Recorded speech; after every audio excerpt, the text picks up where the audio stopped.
Всех приветствую на своем канале. Сегодня свой обзор я хочу посвятить масштабной модели автомобиля Peugeot 505 серии Jet Car, который производился компанией Norif. Масштаб этого Peugeot относительно реального автомобиля 1 к 43. Точную дату начала и окончания производства этой модели назвать сложно, так как в открытых источниках и на форумах нет об этом информации. Известно, что серия масштабных моделей Jet Car стала выпускаться в 1971 году компанией Norif. С учетом того, что оригинальный автомобиль Peugeot 505 начали производить в 1979 году, можно сделать вывод, что компания Norif начала выпускать масштабную копию автомобиля в начале 80-х годов. Также, просматривая старые каталоги этой компании, я обратил внимание, что первое упоминание об этой модели появилось в них именно в 1980 году. Дата окончания также точно неизвестна, но приблизительно это конец 80-х годов. Реальный Peugeot 505 – это легковой автомобиль среднего класса французской фирмы Peugeot, производство которого началось с 1979 года, а пришел он на замену предыдущей 504 модели. Новая модель от компании Peugeot была способна на равных конкурировать с представительскими моделями Mercedes-Benz и BMW. Впоследствии автомобиль Peugeot получил прозвище «французский Mercedes». Ведь при проектировании Peugeot 505 конструкторы поставили во главу такие параметры, как безопасность, надежность и комфорт, а на стадии производства основной упор был сделан на качество. После прекращения производства в Европе, выпуск модели для внутреннего китайского рынка до 1997 года осуществляла китайская компания Guangzhou Peugeot Automobile Company под названием Guangzhou Peugeot GP7202. Всего за период с 1979 по 1999 год было произведено 1 351 254 автомобиля этой серии. Модель Peugeot 505 от Norif производилась под номером 889 в рамках 800 серии, или как она еще называется, P-серия. На более ранних моделях серии Jet Car на днище мог ставиться год выпуска или каталожный номер. Однако на этом Peugeot ни того, ни другого не ставилось. На днище присутствует только логотип и название Norif, страна производства, название модели и масштаб.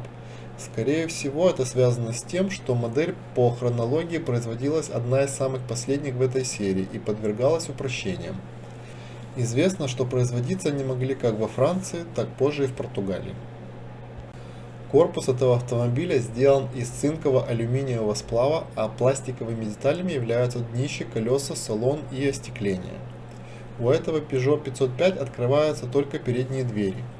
Передние фары сделаны отдельными деталями из пластика, а задние просто подкрашены красной краской. На лобовом стекле есть имитация дворников и зеркал, а на заднем стекле обогреватели. Спереди и сзади есть имитация номерной рамки с выбитым регистрационным номером. Салон сделан довольно просто, но все основные детали присутствуют. Проработка днища полностью отсутствует. Судя по найденной информации на тематических форумах, модель почти не менялась за весь период производства. Основные изменения касались рисунка колес, цвета пластика и дизайна упаковки. Но скорее всего это были разновидности комплектаций, и говорить о какой-то хронологии сложно. Одна из разновидностей Peugeot 505 имела рисунок дисков колес в виде 8 трапеций. Остекление и передние фары были желтого цвета. Стопы сзади подкрашивались красной краской.